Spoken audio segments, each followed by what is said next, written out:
Hello everyone, welcome to back MC study CSS platform and I hope you are doing well और आपकी preparation भी अच्छी चल रही होगी। यहाँ पर 3 से 4 चीजें इंपॉर्टेंट है, वो मैं पहले बता देता हूँ क्योंकि हमारा सीएसएस अराउंड द कॉर्नर है और 4 फेब 2026 से एग्जाम स्टार्ट हो रहे हैं। ठीक है, अभी प्रेशर भी बहुत ज्यादा है, बर्डन भी बहुत ज्यादा है, लेकिन इस टाइम आपने ये चीजें फील नहीं करनी। आपने अपनी चीजों को जो है एज पॉसिबल एज समराइज करने की कोशिश करनी है, अपने नॉलेज को पॉलिश करने की कोशिश करनी है और जो आपने एनालिटिकल एबिलिटी को जो है यहाँ पर बूस्टअप करना। मैं बार बार ये चीजें कहता हूँ, ये बहुत ज्यादा इंपॉर्टेंट है। ये छोटी छोटी चीजें हैं जो आपके सीएसएस जो है क्वालिफाई करवा सकते हैं। ठीक है, लेकिन यहाँ पर जो डिस्कस करने वाली ये चीज है कि आप अपना नॉलेज वो पॉलिश करें। उसके बाद जो बेसिक कॉन्सेप्ट्स हैं उनको जो है आपने काफी अच्छे तरीके से आपने डील करना है, क्योंकि जब आप ओपिनियन देते हैं ना, एक कॉम्प्रिहेंसिव, जब आप ओपिनियन देते हैं ना कॉम्प्रिहेंसिव, तो उस वक्त ही दे सकते हैं जब आपके पीछे नॉलेज का अंबार लगा हुआ होता है। ठीक है,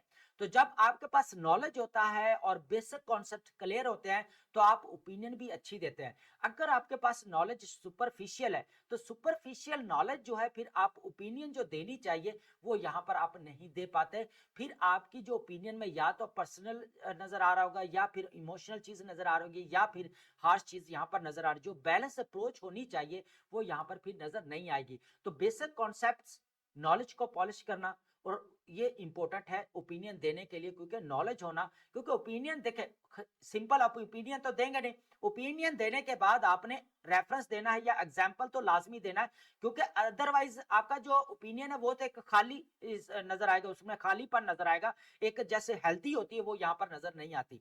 तो यहाँ पर आपने ओपिनियन को स्ट्रेंथन करने के लिए एग्जाम्पल या रेफरेंस देते हैं और वो आपके बेसिक कॉन्सेप्ट क्लियर होने चाहिए, नॉलेज आपका अच्छा होना चाहिए। ठीक है, आपने ऑलरेडी 12 सब्जेक्ट्स पढ़े, मोर देन इनफ जो है आपके पास नॉलेज होगा। ठीक है, अब बात करते हैं हमारे पास जो नोट्स है। अब नोट्स मेकिंग आपने की होगी, अब सेम टाइम हमें यह भी लगता है कि ये नोट्स हमारे अकॉर्डिंग बिल्कुल ठीक नहीं है, अब इनको दोबारा देखें। जो आपने नोट्स बनाए उनको दोबारा रिवाइज करें, सारा गो थ्रू करें, उसके साथ साथ जो नई चीजें उनको भी ऐड करते जाएं। ठीक है, उनको भी रिवाइज करें। अब बात करते हैं हम यहाँ पर राइटिंग स्किल, डेली बेसिस के ऊपर बात करते हैं राइटिंग स्किल के ऊपर, है ना। तो यहाँ पर जो राइटिंग स्किल भी अकेली काम नहीं करेगी, इसके साथ आपको एनालिसिस, एनालिटिकल अप्रोच जो है यहाँ पर आपकी होना बहुत ज्यादा जरूरी है। ठीक है, अब जो है एग्जामिनर राइटिंग स्किल देखें, राइटिंग स्किल तो देख रहा है लेकिन आपके वो एग्जामिनर यहाँ पर एनालिसिस देखेगा, क्योंकि एक क्वेश्चन अगर 15 से 20 हजार एस्पिरेंट्स उसको अटेम्प्ट कर रहे हैं एक क्वेश्चन को, तो आपको क्या लगता है कि वो क्या चीज चेक करेगा? एनालिसिस लाजमी चेक करेगा कि करंट अफेयर है, पाकिस्तान अफेयर है, जो कंपलसरी सब्जेक्ट है वो तो ऑलमोस्ट इतने जितने स्टूडेंट है वो सारे देंगे एस्पिरेंट्स हमारे, लेकिन ऑप्शनल सब्जेक्ट में थोड़ा सा हो जाता है। ठीक है, लेकिन इसके अंदर जो मुद्दा रहेगा एक ही, लेकिन यहाँ पर एनालिसिस मैटर करता है, जिसके अंदर आपने पर्सनलाइज नहीं होना, इमोशनल नहीं होना और ना हार्श होना, बैलेंस अप्रोच के साथ चीजों को यहाँ पर टैकल करना है। ठीक है, अब चलते हैं आज के टॉपिक्स की तरफ, बहुत ज्यादा इंपॉर्टेंट टॉपिक्स है हमारे। ठीक है, ये चीजें बताना बहुत ज्यादा इंपॉर्टेंट है। बहुत सारे न्यू स्टूडेंट्स भी हैं, बहुत सारे सेकंड अटेम्प्ट भी वाले भी हैं, उसके बाद थर्ड अटेम्प्ट, लास्ट अटेम्प्ट जिनकी चल रही है, तो ये समझ ले उनके लिए एक क्रिटिकल सिचुएशन है यहाँ पर, और उनको यहाँ पर स्मार्ट होना पड़ेगा और जितनी भी उन्होंने मिस्टेक्स की हैं उनको यहाँ पर जो है कर्टेल करना पड़ेगा। ठीक है, सबसे पहले हम यहाँ पर टॉपिक्स जो डिस्कस करने वाले हैं, या कंप्लायंस डिवाइडेंस। अब कंप्लायंस डिवाइडेंस को अंडरस्टैंड करना सबसे ज्यादा इंपॉर्टेंट है। बेसिकली ये जो बेस कर रहा है ये इंटरनेशनल ट्रीटीज के ऊपर बेस कर रहा है कि पाकिस्तान, हम बात करते हैं ना कि पाकिस्तान की फॉरेन पॉलिसी के अंदर फॉरेन प्रेशर बहुत ज्यादा है, तो इसी चीज को हम यहाँ पर एनालिसिस करने वाले हैं। क्या पाकिस्तान का फॉरेन इन्फ्लुएंस हमें नजर आता है? अगर पाकिस्तान अगर 27 इंटरनेशनल ट्रीटीज को साइन कर चुका है तो उसका कितना असर है पाकिस्तान के ऊपर, और पाकिस्तान को क्या एडवांटेजेस हो रहे हैं, इस चीज को भी हम यहाँ पर देखने वाले हैं। ठीक है, ये बहुत इंपॉर्टेंट है। ठीक है, उसके बाद हम बात करेंगे रिलैक्स ऑफ जिना ऑर्डिनेंस। ये टोटली जो है हमारा यहाँ पर जिना ऑर्डिनेंस जो 1979 द इरा ऑफ जियाउल हक के दौर में इसको पास किया गया था। ठीक है, लेकिन इसको लेकर जो है अभी तक इसके ऊपर क्रिटिसिज्म बहुत ज्यादा चलता आ रहा है। ठीक है, अब हो क्या रहा है कि हिस्ट्री पूरी उठाकर देख ले, अगर आपका क्वेश्चन ऐसे के में आ जाता है, ऐसे के अंदर टॉपिक आ जाता है, या आपका पाकिस्तान अफेयर के अंदर आ जाता है विमेन को लेकर, विमेन एम्पावरमेंट को लेकर, उसके बाद यहाँ पर जेंडर इक्वालिटी को लेकर, अगर आप यहाँ पर जिना ऑर्डिनेंस को अगर ऐड नहीं करते तो आपका समझ ले कि आपने विमेन एम्पावरमेंट के बारे में कुछ पढ़ा ही नहीं, क्योंकि ये वो चीज है जो एकदम से बदल कर रख दिया था पूरा सिनेरियो को। ठीक है, इस चीज को हम यहाँ पर देखेंगे, पूरा क्रिटिसिज्म है इसके ऊपर। दो केसेस होंगे, आपको पता होगा यहाँ पर मोहम्मद इमरान वाला केस जो मोटरवे वाला था, और एक मोहम्मद हसन खान वाला, वो भी देखेंगे। दोनों केस को यहाँ पर डिस्कस करेंगे कि जो यहाँ पर जो कोर्ट की यहाँ पर जजमेंट है वो क्या आई थी, क्या विमेन इंपावरमेंट हो रही है इन पाकिस्तान या नहीं, उनको देखेंगे। उसके बाद student leaders death sparks violent protest across the Bangladesh. यहाँ पर बेसिकली ये डिस्कस करने का नहीं है, डिस्कस करने का ये चीज नहीं है कि यहाँ पर डेथ को, हम यहाँ पर देख रहे हैं पॉलिटिकल इंस्टेबिलिटी, पॉलिटिकल पोलराइजेशन, और पाकिस्तान को इस चीज से क्या लर्न करना चाहिए, ये चीज यहाँ पर देखेंगे। उसके बाद यहाँ पर जो जेंजी रिवोल्ट एक ट्रेंड चल पड़ा है, यहाँ पर ऑलमोस्ट 7 कंट्रीज के अंदर जेंजी रिवोल्ट ऑलरेडी आ चुका है। इसके ऊपर मैंने 4 कंट्रीज को बड़ा कॉम्प्रिहेंसिव मैंने जो है यहाँ पर कवर किया है। नेपाल है, श्रीलंका है, मदागास्कर है, बांग्लादेश है। जेंजी रिवोल्ट के ऊपर मेरा कंप्लीट लेक्चर है, ठीक है, वो एमसी स्टडी सीएसएस प्लेटफॉर्म पर जो है डिस्क्रिप्शन में लिंक जो शेयर कर दिया जाएगा, आप वो लाजमी जो है लर्न करिएगा। ठीक है, अब जेंजी रिवोल्ट यहाँ पर आता है शेख सियाम वाजिद की जो गवर्नमेंट को टॉपल किया जाता है 2024 के अंदर। उसके बाद इंडस वाटर ट्रीटी, आपको पता है पहलगाम अटैक वाकया हुआ, ठीक है, इंसिडेंट हुआ, ठीक है, उसके जो है वो रिएक्शन में क्या किया, इंडिया ने जो यूनिलैटरल डिसीजन लेते हुए क्या किया, इंडस वाटर ट्रीटी को यहाँ पर जो है सस्पेंड कर दिया।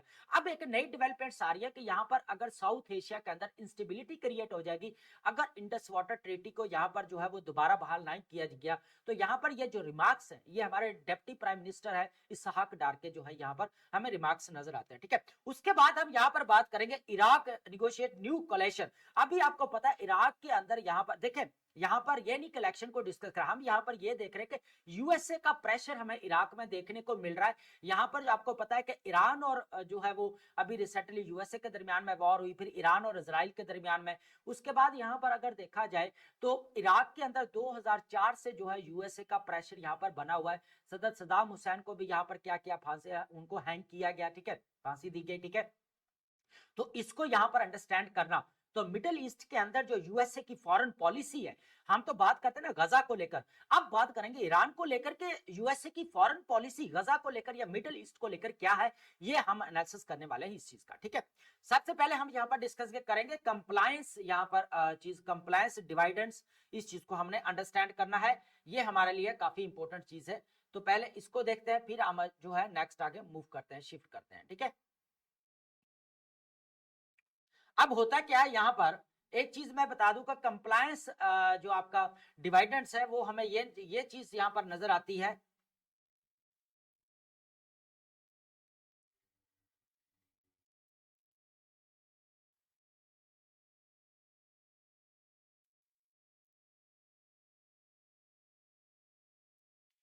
देखिए कंप्लायंस जो हमें ये चीज नजर आती है, एक तो हमें एडवांटेजेस क्या है और उसके पॉजिटिव जो है रिजल्ट्स क्या मिल रहे हैं कि हमने इंटरनेशनल ट्रीटीज को साइन किया हुआ पाकिस्तान ने। ठीक है, देखिए आज वो इरा है ग्लोबलाइजेशन का इरा कि एक स्टेट पूरी दुनिया से कट ऑफ होकर नहीं रह सकती। ठीक है, उसको जो है कुछ ना कुछ चीजें इंपोर्ट करना पड़ेगी, जैसे मेडिकल्स की बहुत सारी चीजें हैं जो फार्मास्यूटिकल्स में मेडिसिन हमें यहाँ पर क्या करना पड़ता है, इंपोर्ट करनी पड़ती है, ऑयल हमें इंपोर्ट करना पड़ता है। तो इस तरह की बहुत सारी चीजें हैं जो इंपोर्ट करने, आजकल जो है ना का डिपेंडेंसी जो थ्योरी है वो यहाँ पर जो है अप्लाई होती है, क्योंकि हर कंट्री एक दूसरे के ऊपर क्या कर रहा है, डिपेंड कर रहा है ना। तो आज देखा जाए तो इंटरनेशनल ट्रीटीज को पाकिस्तान ने जो अगर देखा जाए 27 को साइन किया हो, तो यहाँ पर जो हम बात करते हैं ना पाकिस्तान की फॉरेन पॉलिसी के अंदर हमें जो कह लें कि प्रेशर मिल रहा है, यहाँ पर हमें फॉरेन कंट्रीज जो है वो कह लें कि फॉरेन इन्फ्लुएंस हमारी फॉरेन पॉलिसी के अंदर मिलता है। तो यहाँ पर अगर देखा जाए एक चीज तो आपने याद रखा, एफटीएफ, अब हम मेंबर बने, एफटीएफ के मेंबर, अब ब्लैक लिस्ट से बचने के लिए हमें मनी लॉन्ड्रिंग के ऊपर उन्होंने क्या किया, मनी लॉन्ड्रर को यहाँ पर, मनी लॉन्ड्रर को क्या करो, यहाँ पर रेस्ट्रिक्ट करो, यहाँ पर रोको इसे। ठीक है, उसके बाद यहाँ पर आईएमएफ से अगर बैंक में, आईएमएफ बैंक के अगर हम ना मेंबर बनते तो हमें लोन मिलता, बेल आउट प्रोग्राम मिलता है। जब पाकिस्तान आजाद हुआ तो पाकिस्तान को मल्टीफेरियस चैलेंजेस का सामना था, अगर फॉरेन एड्स ना मिलती है ना, अगर फॉरेन फंड्स ना मिलते तो पाकिस्तान की मशीनरी चलना इजी था। देखिए स्टेट एक मशीनरी की तरह जिसमें एक एक पार्ट बहुत ज्यादा इंपॉर्टेंट रोल प्ले करता है, ठीक है। इसी तरह अगर देखा जाए तो वर्ल्ड बैंक है, अब वर्ल्ड बैंक के अगर हम मेंबर ना होते तो हमें क्या लोन मिलता है, इसी तरह आसियान डेवलपमेंट बैंक के अगर हम मेंबर ना होते तो अभी हम सर्कुलर डेट को काम करने के लिए लोन लेते। उसके बाद अगर हम यूएनओ के मेंबर ना होते तो आज गजा के अंदर जो पीस लाने में पाकिस्तान ने अहम रोल प्ले किया है, तो क्या हो पाता यहाँ पर, क्या ये पैलेस्टाइन के अंदर जो जेनोसाइड हो रही थी उसको क्या रोका जा सकता था? नहीं ना। तो अभी अभी जो कह लें कि पाकिस्तान के जो रिलेशन है चाइना के साथ, ईरान के साथ और यूएसए के साथ बैलेंस अप्रोच के साथ चल रहे हैं, तो क्या चलते ही नजर आते हैं हमें? इस चीज को हम यहाँ पर डिस्कस करने वाले। बहुत सारे हमें एडवांटेजेस भी यहाँ पर देखने को मिलते हैं, डिसएडवांटेजेस भी यहाँ पर देखने को मिलते हैं। देखें, जो पैसे देगा हमें उसकी इंस्ट्रक्शन तो फॉलो करना पड़ेगी, है ना। अब आईएमएफ ने बार बार अपनी कंडीशंस लगाई कि इन कंडीशंस के ऊपर फोकस करना। अब आईएमएफ ने रिसेंटली करप्शन की रिपोर्ट को पब्लिश किया, है ना, गवर्नेंस एंड डायग्नोस्टिक्स असेसमेंट जो है करप्शन असेसमेंट, ठीक है, रिपोर्ट जो है अभी पब्लिश की है। तो पब्लिक सेक्टर के अंदर उन्होंने करप्शन को जाहिर किया कि इतनी है तो इसको रिड्यूस करे, तो कर्टेल करना चाहिए ना, ये भी एक अच्छी चीज है ना, क्योंकि ये स्टेट के इंटरेस्ट में। बाकी तो कंडीशंस है ही है, टैक्स बढ़ाओ, बाकी चीजें भी हैं, है ना। यहाँ पर जो पेंशन को लेकर एक डिबेट चल रही है पूरी, है ना। तो इस तरह के बहुत सारे इश्यूज आते हैं यहाँ पर, लेकिन बहुत सारे एडवांटेजेस भी तो हो रहे हैं ना यहाँ पर। अगर देखा जाए तो इस चीज को देखा गया कि कंप्लायंस डिमांड्स का मतलब है कि advantages coupled with positive results, है ना। इस चीज को हम यहाँ पर देख रहे हैं, ठीक है। सबसे पहले यहाँ पर थोड़ी सी चीजों को मैं बताना चाहूंगा यहाँ पर। अभी हमारा जीएसपी को भी लेकर यहाँ पर डिस्कस करने वाले, compliance, Pakistan sovereignty and international law, strategic advantages. इस चीज को हम देखते हैं। अब आपने अपनी परसेप्शन को चेंज करना है कि जो हम कहते हैं ना फॉरेन पॉलिसी के अंदर फॉरेन प्रेशर बहुत ज्यादा हमें नजर आता है, हमें उनकी कंडीशंस को फॉलो करना पड़ता है। तो भाई हमें कंडीशंस को फॉलो करने से पहले ना काफी चीजें जो हमें एडवांटेज मिल रहे होते हैं, हम उन चीजों को भी फॉलो कर रहे होते हैं। तो आपने बैलेंस अप्रोच के साथ इस चीज को यहाँ पर टैकल करना, खाली एक साइड पे नहीं रहना कि क्रिटिसाइज ही करते जाएं। अब आप पूरा एनालिसिस, ये एनालिसिस जो है कह लें कि आज इतने दिनों मुझे एनालिसिस करते हुए ये फर्स्ट टाइम जो है यहाँ पर हमें एनालिसिस मिल रहा है, बहुत ज्यादा इंपॉर्टेंट है।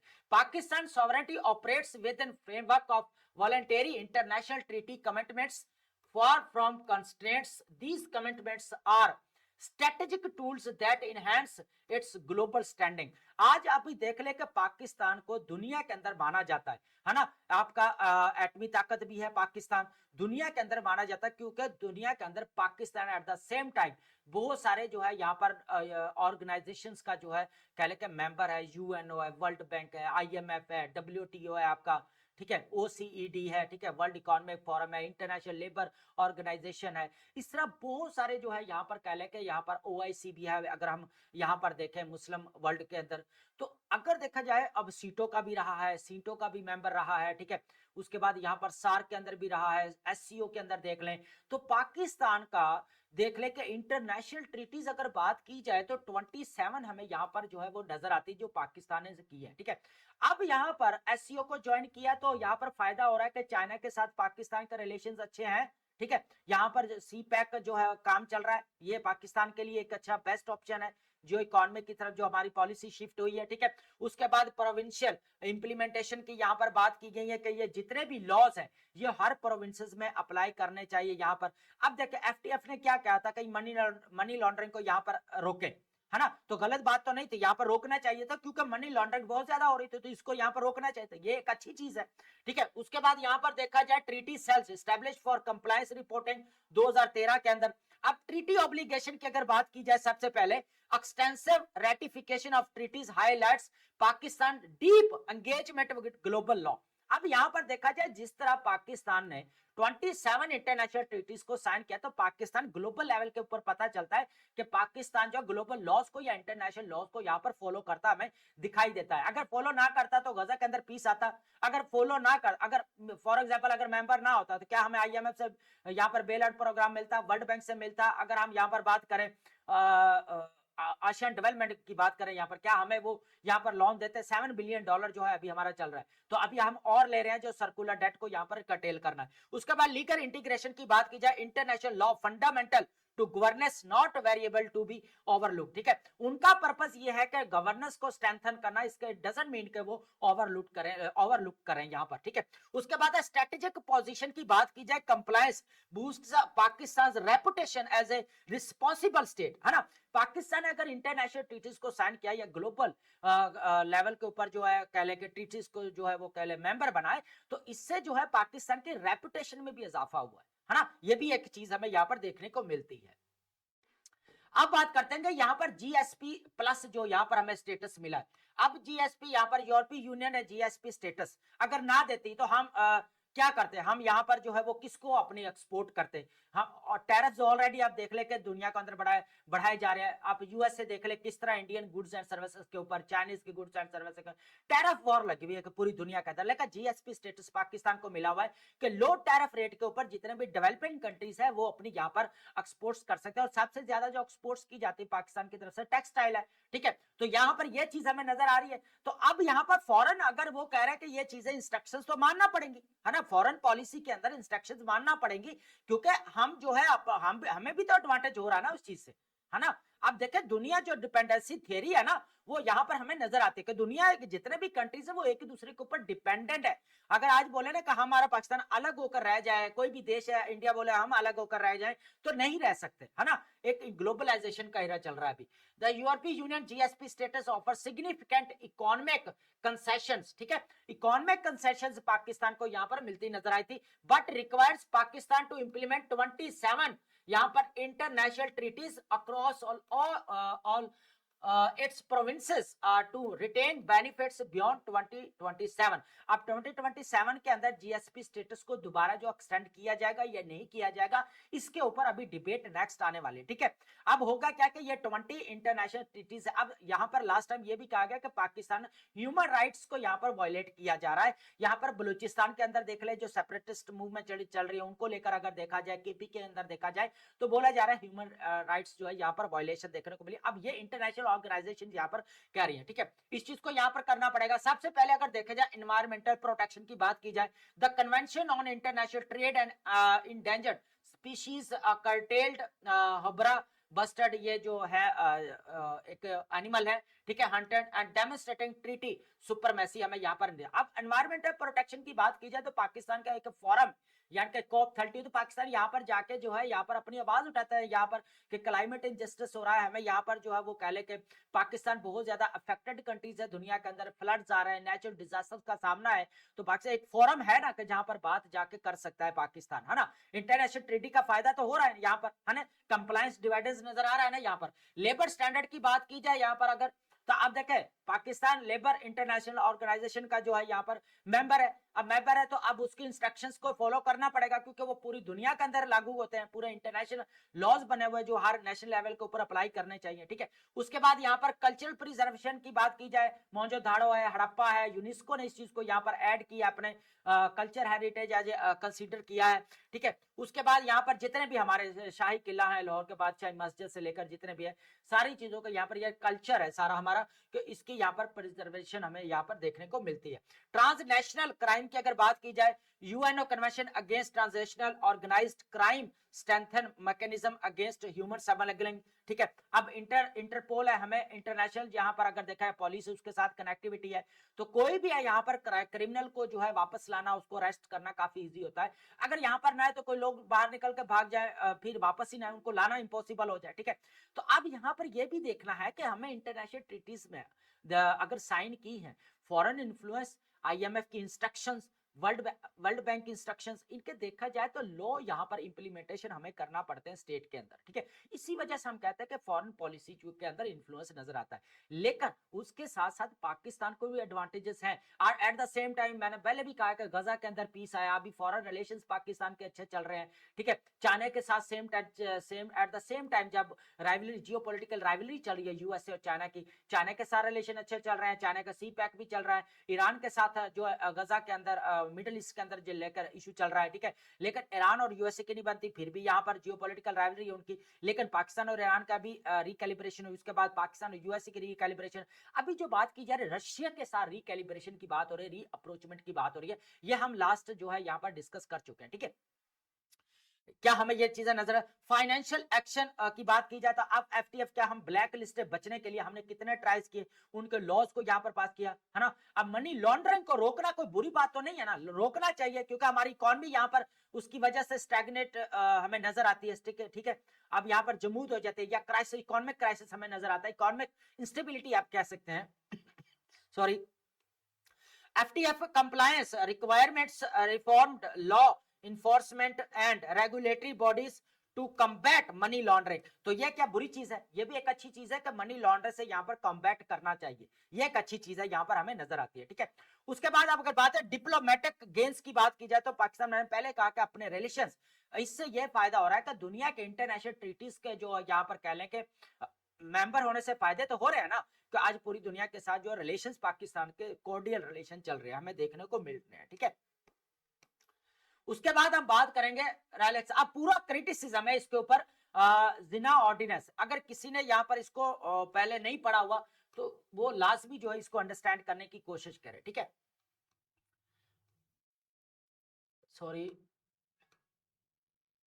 सबसे पहले देखेंगे step backwards resurgence of Zina ordinance issue. आपको पता है नियरली 2 डेकेड्स हो चुके हैं कि इसको यहाँ पर जिना ऑर्डिनेंस, जो हदूद ऑर्डिनेंस है, वो 1979 के अंदर जियाउल हक के दौर में पास किया जाता है, ठीक है। इसके फीचर्स भी डिस्कस करेंगे, उसके बाद इसके अंदर क्या चेंजिंग की गई, क्या रिफॉर्म्स किए गए, सॉरी।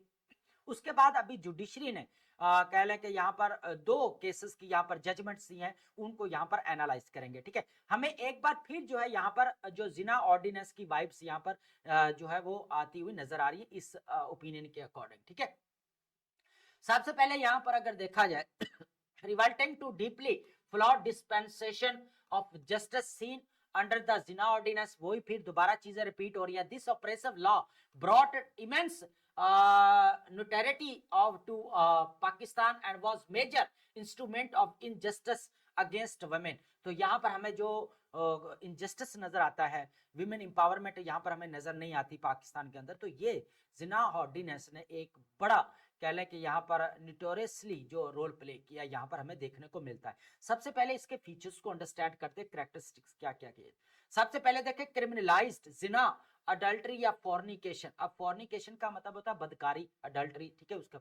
एंड जिना बिल जबर, यहाँ पर जो रेप की बात की गई है वो पास किया गया। उसके बाद required confession of 4 adult mail Muslim witnesses of for conviction. अब किसी भी मुलजम को करार देने के लिए उसके लिए 4 विटनेसेस होना जरूरी थे कि किसी का रेप हुआ या नहीं हुआ। अगर अदरवाइज अगर नहीं हुआ, 4 विटनेसेस नहीं मिलते हमें, तो यहाँ पर फिर कह दिया जाता है ये कंसेंट नजर आती है यहाँ पर, या फिर यहाँ पर फॉर्निकेशन या बदकारी हमें नजर आती है, ये चीज है। तो इस तरह के बहुत सारी विमेंस की यहाँ पर जिंदगियां खराब हुई, ठीक है। यहाँ पर बात की जाए rape victims if unable to provide required proof. अब 4 विटनेसेस कौन देख रहा है यहाँ पर कि किसी का रेप हो रहा है, हर कोई करेगा तो चोरी करेगा ना, जाकर कोई जबरदस्ती कर रहा है, कोई हैरेसमेंट कर रहा है तो वो सामने तो नहीं करेगा, उसको पता पब्लिक जो है जूते मारेगी यहाँ पर। तो यहाँ पर were often charged with illicit intercourse themself. अब फिर इनको ऊपर चार्ज क्या लगा दिए जाते हैं, ये इनके इलिसिट जो है इंटरकोर्स किया इन्होंने विद कंसेंट के साथ, तो फॉर्निकेशन यहाँ पर नजर। तो इस तरह बहुत सारी वुमेन्स की यहाँ पर लाइफ बर्बाद है। उसके बाद यहाँ पर देखा जाए ओवर 1500, अगर स्टैट्स की बात करें यहाँ पर 1500 women were falsely accused annually. अगर बोला जाए तो 1500 यहाँ पर वुमेन्स को जो है वो फॉल्सली अगर देखा जाए तो अक्यूज किया जाता है, ठीक है। अब विद प्रेगनेंसी ऑफन डीम्ड, यहाँ पर हमें ये भी नजर आता है कि यहाँ पर प्रेगनेंसी भी हो जाती है लेकिन उनको सारा ब्लेम जो है विमेंस के ऊपर चला जाता है, फिर उनको फॉर्निकेशन का जो है वो नाम दे दिया जाता है बदकारी में, ठीक है। ये चीज हमें नजर आती है। तो इस कह लें कि जिना ऑर्डिनेंस ने विमेन्स इंपावरमेंट को एकदम से रोक दिया। फिर क्या हुआ, यहाँ पर 1980 से लेकर 90 तक जो है यहाँ पर प्रोटेस्ट होते रहे, विमेन कह लें कि एक एक्शन फोर्स बनी यहाँ पर। फिर यहाँ पर बहुत सारी यहाँ पर चेंजेस आई, फिर इन्होंने यहाँ पर ये पूरी एफर्ट एंड स्ट्रगल्स करने के बाद फिर हमें यहाँ पर मिलता है 2006 के अंदर, जब मशरफ का दौर होता है तो उस वक्त जो है फिर इसके अंदर रिफॉर्म्स किए जाते हैं, ठीक है। ये जो जिना ऑर्डिनेंस हमें जो नजर आ रहा है, ठीक है। अब जिना ऑर्डिनेंस के अंदर 4 जो है यहाँ पर अगर विटनेसेस केसेस आपको कहाँ नजर आएंगे, है ना। तो ये काफी क्रिटिकल था, जिसकी वजह से बहुत सारा लॉस हुआ, यहाँ पर विमेन्स को बहुत सारे इश्यूज या चैलेंजेस फेस करना पड़े। अब बात करते हैं 2006 के अंदर रिफॉर्म्स की बात की जाए, the protection of women criminal law amendment act 2006 के अंदर पास किया गया। ये इंपॉर्टेंट है, ये पाकिस्तान अफेयर में या अगर कह ले ऐसे का टॉपिक आता है विमेन को लेकर या जेंडर इक्वालिटी को, ये एज ए रेफरेंस आपने लाजमी कोट करना है कि ये कितनी बड़ी एक हिंड्रेंस थी विमेन एम्पावरमेंट के अंदर, ठीक है। अब बात की जाए री legislated rape into the Pakistan penal code PPC, removing the restrictive evidential requirements, ठीक है। उसके बाद explicitly prohibited the conversion of the rape complaint into fornication charges. अब इसको भी यहाँ पर रिमूव किए गए। The act of acknowledge the zina ordinance had been abused to prosecute women and to settle vendetta। अब यहाँ पर इस चीज को यहाँ पर किया गया कि जो 4 विटनेसेस की बात की गई थी, इनको यहाँ पर जो है वो खत्म किया गया, क्योंकि यहाँ पर एट द सेम कोई देख तो नहीं रहा ना कि कोई किसी के साथ क्या ज्यादती कर रहा है किसी के साथ। तो यहाँ पर देखा जाए तो वो वुमेन्स के लिए एक बहुत बड़ा चैलेंज था, तो इस चीज को यहाँ पर कर्टेल किया गया। सबसे बड़ी चीज यहाँ पर ये नजर आती है। रिसेंट हमें जो 2 केसेस यहाँ पर नजर आता है, एक मोहम्मद इमरान वर्सेस स्टेट और सेकंड जो हसन खान वर्सेस स्टेट। अब इमरान खान मोहम्मद इमरान वाला जो केस आपको पता है, जो मोटरवे वाला हुआ, ठीक है, उसके अंदर हुआ क्या कि दोनों को क्या करार दे दिया गया, जिना विद कंसेंट। यहां पर कोर्ट के क्या रिमार्क्स नजर आ रहे हैं, जिना विद कंसेंट जी यहां पर नजर आई है, फोर्निकेशन यहां पर नजर आती है, बदकारी यहां पर नजर आती है, ठीक है। हुआ क्या, this effectively criminalise the victim, labeling her adulteress and making her liable for punishments and directly contradicting 2006 act. अब ये जो वायलेट कर रहा था, ये 2006 के अंदर जो यहाँ पर वुमेन प्रोटेक्शन यहाँ पर जो एक्ट पास किया गया था, उसको वायलेट कर रहा है कि किस तरह जो है फिर जो है एक बार यहाँ पर जिना ऑर्डिनेंस की हमें वो वाइब्स देखने को मिलती है, यहाँ पर उसके असरात देखने को मिलते हैं। क्योंकि हुआ क्या, यहाँ पर जो कह लें कि जो सारा ब्लेम था उल्टा वुमेन के ऊपर जा चुका था। उसकी वजह ये थी कि क्या बोला जा रहा है, जिना विद कंसेंट, ये चीज यहाँ पर नजर आती है। ये काफी एक क्रिटिकल सिचुएशन है। ये 2 यहाँ पर केसेस जो डिस्कस कर रहे हैं, जिसके अंदर जो है ये कोर्ट्स के रिमार्क्स है, कंसेंट विद जना विद कंसेंट, ठीक है। तो ये चीज यहाँ पर नजर आती है। तो ये अगर देखा जाए विमेन एम्पावरमेंट में बहुत ज्यादा एक बड़ी हर्डल्स है, इनको यहाँ पर कर्टेल करना पड़ेगा। विमेन एजुकेशन के ऊपर काम करना पड़ेगा, हेल्थ के ऊपर काम करना पड़ेगा, सेल्फ इंडिपेंडेंस बिजनेस के ऊपर काम करना पड़ेगा, पॉलिटिकल पार्टिसिपेशन, डिसीजन मेकिंग के अंदर जो है वुमेन्स को इंक्लूड करना सबसे ज्यादा इंपॉर्टेंट है, ताकि विमेन एम्पावरमेंट यहाँ पर हो सके, ठीक है। अब बात करते हैं, यहाँ पर हमारे पास रहेगा स्टूडेंट लीडर्स, यहाँ पर बात करते हैं, बहुत इंपॉर्टेंट है केस स्टडी। आपको पता है यहाँ पर अगर बात की जाए, जो उस्मान है शरीफ उस्मान हादी है, वो अभी सिंगापुर के अंदर हॉस्पिटलाइज थे, जिनकी डेथ होगी। अभी यहाँ पर देखा जाए तो उनको जो है रिसेंटली 10-11 जो है दिसंबर को उनको जो है अटैक किया गया। तो यहाँ पर देखा जाए तो उनकी बुरी हालत थी। अब वो हो क्या रहा है, यहाँ पर देखें, हो यह रहा कि ये इलेक्शन जो है 2026 के अंदर होने वाले, तो ये भी इलेक्शन के उम्मीदवार थे, है ना। तो अब देखा जाए तो पहले बांग्लादेश के अंदर जैंसी रिवोल्ट आता है 2024 के अंदर, और यहाँ पर जो शेख हसीना वाजिद की गवर्नमेंट को यहाँ पर टॉपल किया जाता है, ठीक है। अब यहाँ पर उनके ऊपर बहुत सारे चार्जेस नजर आते हैं। वो कहते हैं जो अभी उनको यहाँ पर डेथ सेंटेंस की भी बात की गई उनको, ठीक है, सुनाई गई उनको, ठीक है। तो यहाँ पर बात की क्राइम्स अगेंस्ट ह्यूमैनिटी, यहाँ पर डिपोटिज्म, इकोनॉमिक क्राइसिस, उसके बाद कह लें फेवरेटिज्म हमें देखने को बहुत ज्यादा मिले, अनएम्प्लॉयमेंट रेट हमें देखने को बहुत ज्यादा मिला, पॉलिटिकल पोलराइजेशन देखने को बहुत ज्यादा मिली, जिसकी वजह से जेंजी रिवोल्ट आया और गवर्नमेंट को टॉपल किया गया। और अभी इन टर्म गवर्नमेंट चल रही है, मोहम्मद यूनुस जो नोबेल प्राइज जो होल्डर है, वो अभी जो है वो prime minister as a role play कर रहे हैं। तो यहाँ पर देखा जाए तो ये लीडर शरीफ उस्मान हादी जो है, इनकी ऑलमोस्ट 1993 के अंदर इनकी पैदाइश है। तो अगर देखा जाए तो 31-32 ईयर इनकी एज यहाँ पर नजर आती है। अब नेशन वाइज यहाँ पर एकदम से जो है प्रोटेस्ट हो रहे हैं, चिटागांग है, ढाका है, सिलेट है, तो यहाँ पर डिमांड की जा रही है जस्टिस की।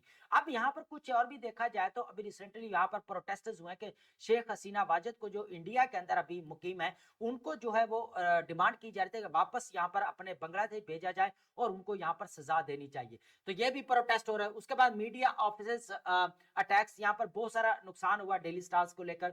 उसके बाद Manu man Hunt and arrest, उसके बाद प्राइम सस्पेंड, प्राइम ने क्या किया, सस्पेक्ट जो हमें प्राइम सस्पेक्ट नजर आता, believe to have fled to India and over 20 arrests made in connection with shooting. ठीक है, अब 20 लोगों को यहाँ पर अरेस्ट भी किया है। नेशनल डे ऑफ मॉर्निंग जो है यहाँ पर chief adviser professor Muhammad Yunus ने क्या किया, डिक्लेयर स्टेट ऑफ मॉर्निंग, एक कह लें कि गमजुदा को डे मनाने की बात की जाए, मातमी दिन जो है मनाया गया। ठीक है, इसके ऊपर तो अगर देखा जाए उस्मान हादी जो है एक कह लें कि जेंसी रिवोल्ट को अगर देखा जाए तो डील कर रहे थे। आप पूरी यंग जनरेशन यूथ जो है वो सपोर्ट कर रही है यहाँ पर जस्टिस को डिमांड की। देखे पता क्या था, हम यहाँ पर जो कुरैशी साहब की एक बुक है, मैं पहले भी कहता डेमोक्रेसी एट हार्टलैंड, है ना, हार्टलैंड। अब यहाँ पर अगर देखा जाए ना डेमोक्रेसी हार्टलैंड, तो हमें 8 कंट्रीज जो साउथ एशिया के अंदर अगर नजर आते हैं ना, तो वो एक दूसरे के कह लें कि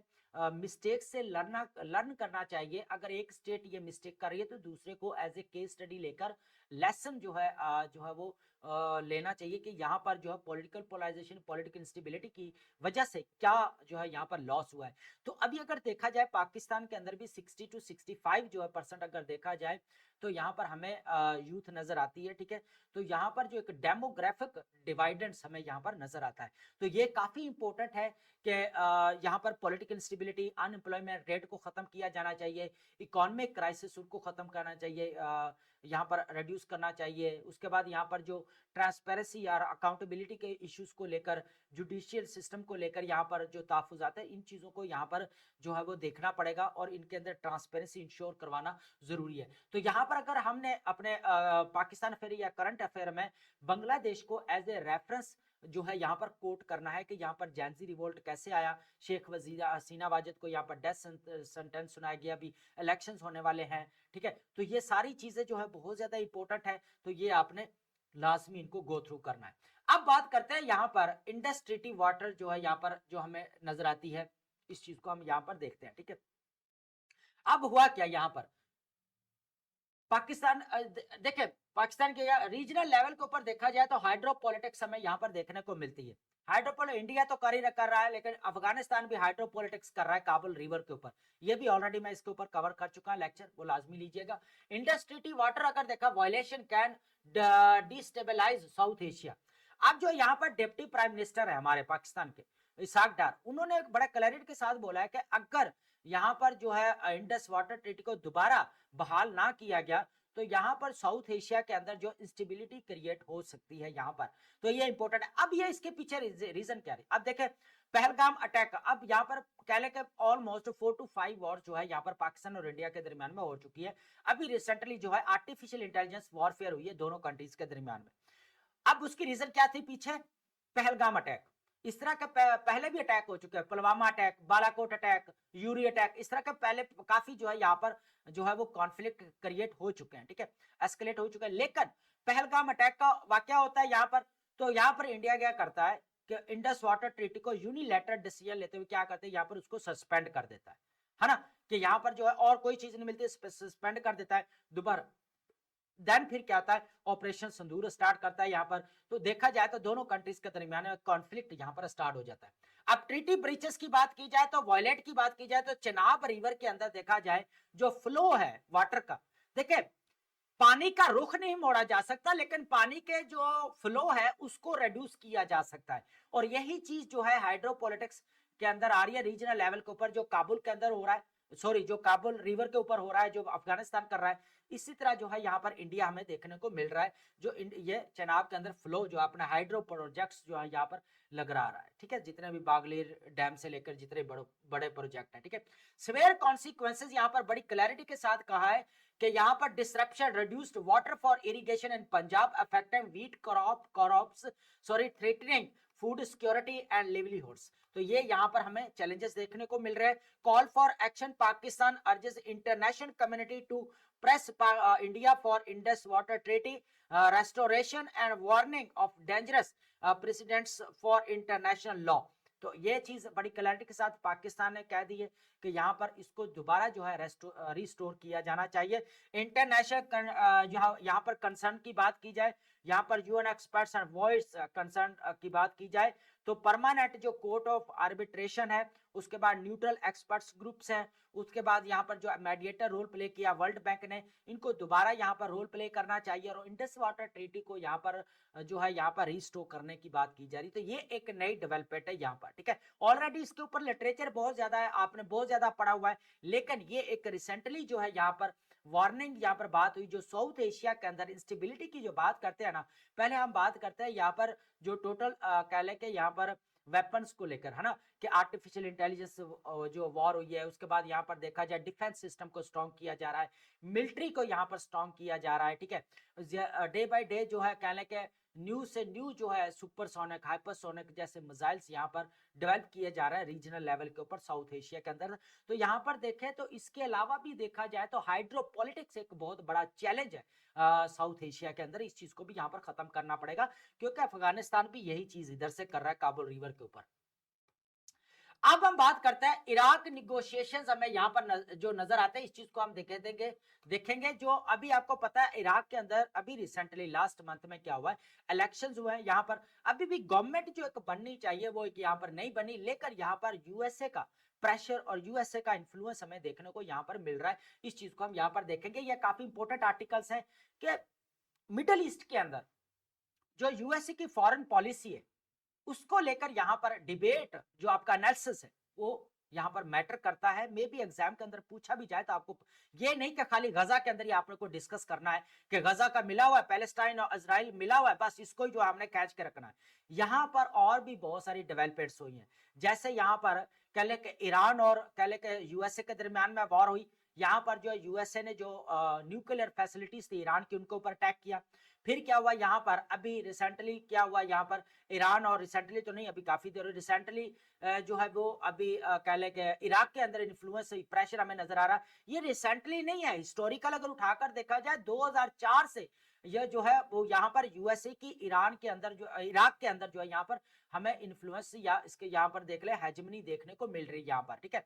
उस वक्त 2004 के अंदर भी यहाँ पर जो है वो यूएसए ने अटैक किया इराक के अंदर, ठीक है। अब सदाम हुसैन को कौन नहीं जानता, अब उनको जो है क्राइम अगेंस्ट ह्यूमैनिटी के हैंग किया गया, ठीक है। उस वक्त 2004 से अगर देखा जाए यूएसए का जो प्रेशर है, यूएसए का जो इन्फ्लुएंस है वो हमें यहाँ पर देखने को मिल रहा है इराक के अंदर। अब इराक के अंदर जो डिमांड्स की जा रही ना, प्रेशर क्यों कर रहा है यूएसए, इस चीज को हमने अंडरस्टैंड करना है।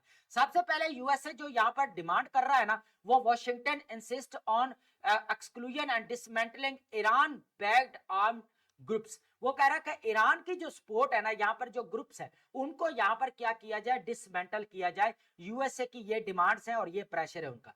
अब ईरान ग्रोइंग इन्फ्लुएंस क्या कर रहा है, प्रो ईरानियन ग्रुप्स यहाँ पर हमें नजर आता है इराक के अंदर।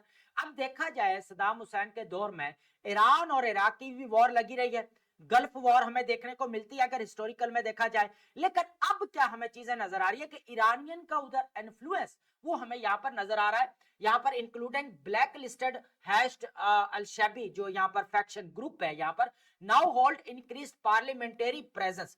जो अभी पार्लियामेंटरी उनको क्या है यहाँ पर जो है वो कह लें कि काफी जो है यहाँ पर कह लें कि काफी उनको फोकियत हासिल है। यहाँ पर देखा जाए प्रेजेंस भी है उनकी बहुत ज्यादा हमें देखने को मिलती है, forming part of the majority coalition. और यहाँ पर गवर्नमेंट का कोalition बनाने में उनका बहुत ज्यादा यहाँ पर रोल नजर आता है अल शाबी को, ठीक है। अब अल शाबी का ये प्रो ईरानियन ग्रुप इसको बोला जाता है।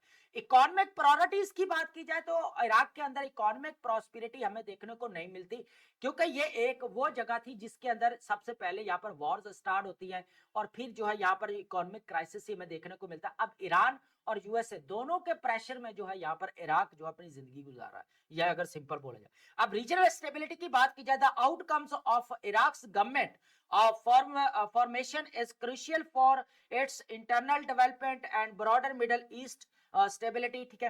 अब बात क्या की जा रही है कि यूएसए ने बड़ा क्लैरिटी के साथ कहा है कि ईरान के साथ आपको पता है यहाँ पर यूएसए की नहीं बनती, तो उन्होंने कहा है कि यहाँ पर जो कोलिशन गवर्नमेंट में जो यहाँ पर प्रो ईरानियन अल शैबी ग्रुप है उसका जो इन्फ्लुएंस बढ़ता नजर आ रहा है उसको यहाँ पर कर्टेल करने की, डिसमेंटल करने की बात की गई है। तो ये चीज हमें यहाँ पर नजर आती है कि यहाँ पर जो मिडिल ईस्ट के अंदर यूएसए की जो फॉरेन पॉलिसी है उसको लेकर जो है यहाँ पर एकदम से डिबेट स्टार्ट हो चुकी है। ये आज से नहीं है, हिस्ट्री उठाकर देख लें तो पूरा ऐसे ही चलता आ रहा है, ठीक है। अब चलते हैं यहाँ पर नेक्स्ट हमारे पास रहेंगे वोकैबुलरी इंपोर्टेंट लिस्ट है जिनको हम डिस्कस करेंगे, ठीक है, डेली बेसिस के ऊपर करते हैं। ये आपके सिनोनिम्स और एंटोनिम्स के लिए बहुत ज्यादा इंपॉर्टेंट है। उसके बाद राइटिंग स्किल के अंदर वेरिएशन लेकर आने के लिए वोकैब की वो भी इंपॉर्टेंट है। सबसे पहले हम देखेंगे ऑल्टरकेशन। ऑल्टरकेशन का मतलब होता है नॉजी आर हीटेड आर्गुमेंट, तकरार करना, तर्क बहस करना किसी के साथ, डिस्प्यूट या करल, किसी के साथ लड़ाई झगड़ा करना। कम्युलेटिव का मतलब होता है इंक्रीजिंग बाय सक्सेसिव एडिशंस की बात की जाए, ठीक है। उसके बाद यहाँ पर एक्यूमुलेटेड या इंक्रीजिंग बढ़ती हुई, ठीक है। उसके बाद मकैब्रे, मकैब्रे का मतलब होता है ग्रिम और इन्वॉल्विंग डेथ, ठीक है, हौलनाक या मौत के मतलब इसको बोला जाता है। ग्रूसम, ग्रूसम इंपोर्टेंट वर्ड है, यह पीपीएससी में पूछा जा चुका है। मॉर्बिड भी पूछा जा चुका है, मॉर्बिड एफपीएस में पूछा जा चुका है। एक्सटेनियस, एक्सटेनियस का मतलब होता है इररेलेवेंट और कमिंग फ्रॉम आउटसाइड, ठीक है, बाहर आउटसाइड से आना, ठीक है, इररेलेवेंट या एक्सटर्नल बोल सकते हैं। इंट्रिकेट का मतलब होता है वेरी डिटेल्ड एंड कॉम्प्लेक्स, पेचीदा को बोल सकते हैं, कॉम्प्लेक्स एलेबोरेट को भी बोल सकते हैं। टेंटामाउंट, टेंटामाउंट को हम पहले काफी जब यहाँ पर डिस्कस कर चुके हैं। इक्विवेलेंट इन इफेक्ट और वैल्यू के बराबरी या इक्विवेलेंट या इक्वल बोले जाता है टेंटामाउंट। उसके बाद रिवैम्प्ड, रिवैम्प्ड का मतलब, रिवैम्प्ड बेसिकली आप जब ऐसे के अंदर सजेशन देते हैं ना, रेमेडी सजेशंस, उसके बाद हम बात करते हैं रिकमेंडेशंस, मेयर्स, स्टेप्स, तो यहाँ पर रिवैम्प्ड आप यूज कर सकते हैं, ठीक है, वर्ड को। रेनोवेटेड या रीस्ट्रक्चर्ड। उसके बाद लशीसियस, लशीसियस का मतलब होता है रिचली प्लेइंग टू टेस्ट और स्मेल, ठीक है, लजीज या खुश जायका, डिलीशियस या रिच को बोले जाता है। उसके बाद है अबेयंस, अबेयंस का मतलब होता है टेम्परेरी, यहाँ पर सस्पेंड कर देना, ठीक है, जिस तरह जियाउल हक ने कॉन्स्टिट्यूशन को यहाँ पर सस्पेंड किया, सस्पेंशन या पोस्टपोनमेंट कर देना, ठीक है। उसके बाद नेक्स्ट वर्ड जो हमारे पास नजर आता है वो इनर्शिया। इनर्शिया किस चीज को बोला जाता है? लैक ऑफ मूवमेंट और रेजिस्टेंस, बिल्कुल जमूद होकर रह जाना, इन एक्टिव, ठीक है, स्टैग्नेशन या लिथर्जी, बिल्कुल सुस्त रफ्तार। डिस्पेंसेशन का मतलब होता है अ सिस्टम और ऑफिशियल ग्रांटिंग ऑफ समथिंग, ठीक है, निजाम या खुसूसी इजाजत देना, ठीक है, सिस्टम या एडमिनिस्ट्रेशन को बोला जाता है डिस्पेंसेशन, बहुत ज्यादा इंपॉर्टेंट वर्ड है। फॉर्निकेशन को बोला जाता है sexual relations outside marriage, extra marital affairs, नाजायज जिनसी ताल्लुक, अडल्ट्री या इमोर्टैलिटी, इसको बोला जाता है। अब इसको बोलेंगे इम्प्यून्ड, क्या बोलेंगे इसको? इम्प्यून्ड। इम्प्यून्ड का मतलब है चैलेंज एज ए अनट्रू या रॉन्ग, मशकूक ठहराया गया, ठीक है, मशकूक ठहराना किसी को, क्वेश्चन मार्क लगा देना, चैलेंज कर देना, ठीक है, नहीं ये तो गलत है, ठीक है, ये ठीक है। सैंटिटी का मतलब होता है सैक्रेडनेस या होलीनेस नजर आता है, होलीनेस या सैक्रेडनेस चीज आती है। अनइक्वेकल, ये काफी टाइम हम पहले डिस्कस कर चुके हैं। अनइक्वेकल का मतलब होता है क्लियर, ठीक है, जब इक्वेकल अलग होगा यहाँ पर तो फिर क्या होगा? अनक्लियर, जब अनइक्वेकल होगा तो फिर बात क्या होगी? क्लियर, यहाँ पर, ठीक है। वाजे या गैर वाजे नजर आना, गैर मुबहम या अनएम्बिगुअस। उसके बाद ग्लिट्सी, ये इंपॉर्टेंट वर्ड्स है, ठीक है।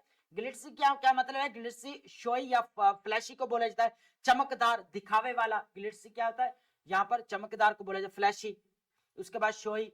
क्रीडेंशियल का मतलब होता है यहाँ पर क्वालिफिकेशन और प्रूफ और एबिलिटी, ठीक है, क्वालिफिकेशन या सर्टिफिकेट को यहाँ पर बोला जाता है। तो ये काफी इंपॉर्टेंट है, अपनी वोकैब को यहाँ पर इंप्रूव करने की कोशिश करें डे बाय डे, ये काफी इंपॉर्टेंट वर्ड